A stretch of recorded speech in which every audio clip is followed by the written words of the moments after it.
Hari ini panggilan dari Polda Metro Jaya yang telah secara sepihak dan solid menetapkan klien kami sebagai terdengar disability walaupun banyak tidak memiliki relevansi dengan apa yang dituduhkan dan tidak pernah diketahui secara pasti apakah bukti itu bisa menguatkan tuduhan ada pencemaran, tuduhan ada menyerang kehormatan yang dilaporkan oleh saudara Joko Widodo. Walaupun ada 700 bukti, ada 130 saksi dan 22 ahli, itu semuanya versi penyidik. Kalau tidak ada relevansinya maka tidak bernilai. Saya ambil analogi untuk membuktikan seorang itu adalah perempuan, salah satunya dia head. Jadi kalau polisi menghadirkan 1000 Luna Maya, bukan Lucinta Luna ya, ada 100.000 Lucinta Luna, tetap tidak akan bisa membuktikan bahwa Lucinta Luna itu perempuan begitu ya, dia tetap laki-laki. Dan hari ini bukan 700 bukti yang kita tunggu, sebenarnya hanya cukup satu bukti, yakni selembar ijazah dari saudara Joko Widodo yang tidak pernah kunjung dihadirkan. Yang kedua, kami ingin tegaskan bahwa Polda Metro Jaya telah melakukan tindakan yang melanggar presumption of innocence, yakni saat pemanggilan telah secara jelas menyebutkan nama-nama klien kami tanpa menyebut inisial. Padahal awalnya sudah disebutkan secara inisial, tetapi saat pemanggilan yang menjelaskan 3 mekanisme baik dilakukan secara langsung, dikirim lewat WhatsApp dan lewat pos, itu secara tegas menyebut nama-nama. Kalau nama-nama itu muncul dari media, wajar. Tetapi kalau itu dari aparat penegak hukum, itu sama saja. Polda Metro Jaya telah melakukan apa yang disebut pelanggaran asas hukum, presumption of innocence. Yang selanjutnya, hari ini klien kami ada panggilan sebagai tersangka. Padahal ada satu terlapor yang naik juga menjadi tersangka belum diperiksa. Artinya ada target-target yang sifatnya prematur terhadap klien kami dan ini kami kuat dugaannya ini bukanlah proses hukum murni tapi ada proses yang melibatkan tangan-tangan kekuasaan diawali dengan tuntutan-tuntutan pendukung Jokowi untuk segera menetapkan tersangka dan hari ini mereka melakukan tuntutan-tuntutan untuk menetapkan tersangka menjadi tahanan. Saya tegaskan hari ini yang harusnya segera ditahan adalah Firly Bahuri yang sudah 2 tahun lebih sudah tersangka, tetapi Polda Metro Jaya tidak melakukan tindakan apapun. Karena itu hari ini kami yakin klien kami pun tidak akan dilakukan penahanan sebagaimana Polda tidak melakukan penahanan terhadap Firly Bahuri. Selanjutnya yang harus ditahan karena berkekuatan hukum tetap adalah Sylvester Matutina karena dia sudah inkrah. Dan Sylvester Matutina saat penyidikan di tingkat kepolisian tidak pernah ditahan. Karena sebelum menjadi terpidana, dia dulu pernah menjadi terdakwa dan sebelumnya juga pernah menjadi tersangka. Dan dalam proses tersangka itu yang pasalnya juga sama, penghinaan dan fitnah 310311 KHP, saudara Sylvester Matutina tidak pernah ditahan dalam prosesnya. Karena itu hari ini sebagai bukti bahwa negara kita negara hukum, Polda sedang menjalankan penegakan hukum, tidak ada proses penahanan terhadap klien kami. Selanjutnya dari koordinator litigasi Bang Petrus Celestinos kami persilakan. Saya Dr. Rizwan Sianipar dan juga Dr. Rifa yang sudah ada di dalam bersama para kuasa hukum kami dan para mak-mak dan juga ada juga dari Muhammadiyah yang juga membersamai ya baru dari kami dan semua yang ikut ya hari ini mengucapkan terima kasih dulu atas kebersamaannya dan kami ini kenapa saya harus mengucapkan terima kasih karena kami hadir bukan mewakili pribadi. Saya bukan mewakili saya sendiri, Dr. Rizwan tidak mewakili Dr. Rizwan sendiri, Dr. Rizwan tidak. Kami mewakili seluruh rakyat Indonesia yang menginginkan perubahan atas negeri ini. Ya, negeri ini sudah lama lebih dari 1 dekade mengalami suatu rezim yang sangat jahat, sangat bengis dan utamanya adalah apa? Yang telah menggunakan segala cara, menggunakan segala daya, termasuk ada penggunaan ijazah palsu yang kemudian tidak berani terbongkar sampai dengan sekarang. Dan kami ini juga untuk menegakkan kebenaran.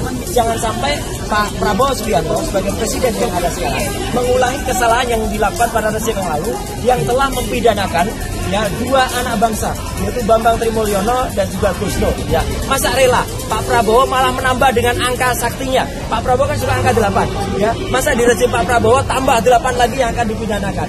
Itu kan sungguh luar biasa ya. Dan saya tahu ini mungkin bukan kesalahannya Pak Prabowo, tapi ini adalah kesalahan dari orang-orang yang ada di sekitar Pak Prabowo untuk membusukkan presiden. Jadi sekali lagi kami hadir atas nama rakyat Indonesia untuk melakukan ini dan kami menyatakan bahwa ini kami tahu bahwa kami akan dikriminalisasi. Dan kenapa kami tahu? Karena apalagi setelah saya, Dr. Rizwan dan Dr. Tifa itu sudah merencanakan akan menerbitkan buku yang kedua. Buku yang kedua judulnya ada Gibran Black Paper. Dan itu terbukti dengan saya pulang minggu yang lalu dari Sydney dan membuktikan bahwa Gibran memang tidak punya ijazah SMA. Ya, SMA-nya tidak hanya SMA luar negeri, tapi bahkan kalau diserahkan dalam negeri. Dan ini yang semakin buat panik dan kemudian justru ini adalah langkah kita untuk semakin menegakkan kebenaran. Saya kira itu, dan nanti Dr. Rizwan akan menunjukkan dan Zolim menetapkan klien kami sebagai tersangka dengan bukti walaupun banyak tidak memiliki relevansi dengan apa yang dituduhkan dan tidak pernah kita secara pasti apakah bukti itu bisa menguatkan tuduhan ada pencemaran, tuduhan ada menyerang kehormatan yang dilaporkan oleh saudara Joko Widodo. Walaupun ada 700 bukti, ada 130 saksi dan 22 ahli, itu semuanya versi penyidik. Kalau tidak ada relevansinya maka tidak bernilai. Saya ambil analogi untuk membuktikan seorang itu adalah perempuan, salah satunya dia head. Jadi kalau polisi menghadirkan 1000 Luna Maya, bukan Lucinta Luna ya, ada 100.000 Lucinta Luna, tetap tidak akan bisa membuktikan bahwa Lucinta Luna itu perempuan begitu ya, dia tetap laki-laki. Dan hari ini bukan 700 bukti yang kita tunggu, sebenarnya hanya cukup satu bukti, yakni selembar ijazah dari saudara Joko Widodo yang tidak pernah kunjung dihadirkan.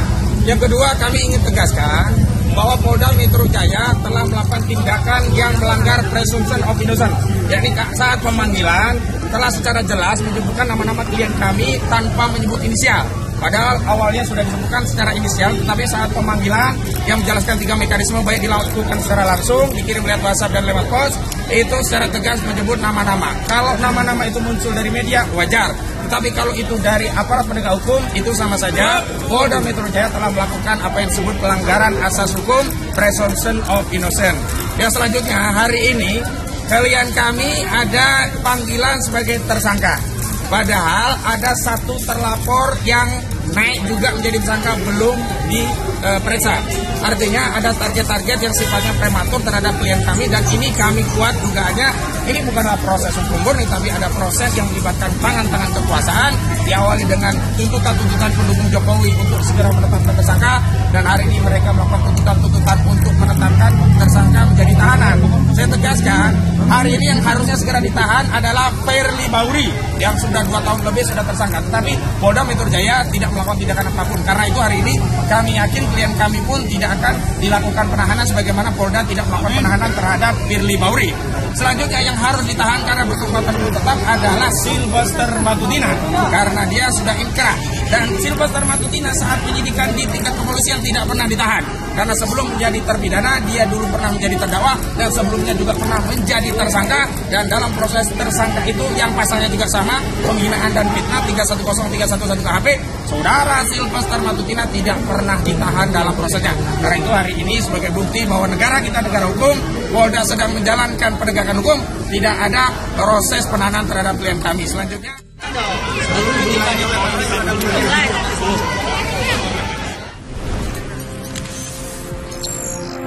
Tribun X menghadirkan lokal menjadi Indonesia.